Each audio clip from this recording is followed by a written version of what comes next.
Welcome to a special edition of Education Matters. This is part of our series of Outside the Box, Inside the School, where we explore innovative practices in our public schools. Today we'll be talking about mindfulness in our schools. With me is Alisha DeLorenzo, the Social Emotional Coordinator for the Asbury Park School District. Welcome, Alisha. Thank you so much, Ray. Before we get into this, what is mindfulness? My favorite definition is by John Kabat-Zinn, and by definition, mindfulness is a focused attention in the present moment without judgment. So why is it important to have this in our schools? I mean, when I went to school, I don't think we were too mindful. Right. So there's a few reasons. You know, our students, this generation, if you think about, they have never known a day without school or mass shootings. They've never known a day without high-stakes testing. They've never known a day without terrorism. And they've never known a day without social media and the dual lives that they live in. One in the social world, in the social media world, and one in real life. And so the amount of stress that our students are under and anxiety that they experience, not to mention unaddressed trauma, is interfering with our students' ability to learn at this point. Now, I was taken back. I visited Asbury Park and saw some of the things that were going on in the school district. And we'll see a clip here of Iceland, who talks about it as a student, how it helps her cope. So I started doing mindfulness and yoga, I'll say, junior year. It was about December.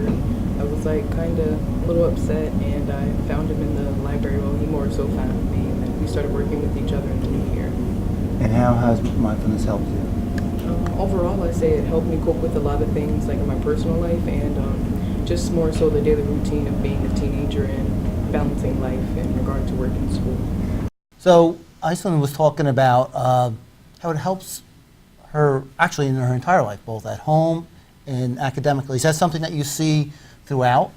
Yeah, absolutely. So what we're hoping to provide students is skills and tools that they can access when they're not frustrated, when they're not angry, when they're not anxious, so that they can find different ways and different avenues to cope.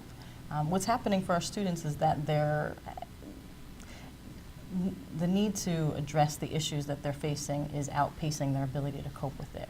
So mindfulness gives them another option, it gives them another choice, and when they practice it, when they're not activated, they can access it more quickly when they become frustrated, when they become anxious.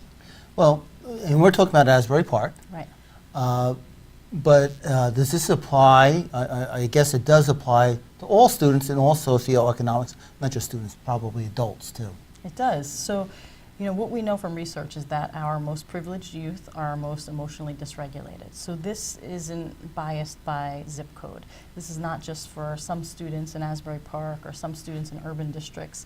It really is something that all of our students are facing, and the chronic stress that they're experiencing is undermining their ability to learn across zip codes, across towns, across socioeconomic status.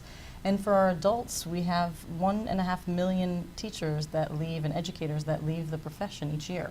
For new teachers, the statistic is more than half leave within the first few years.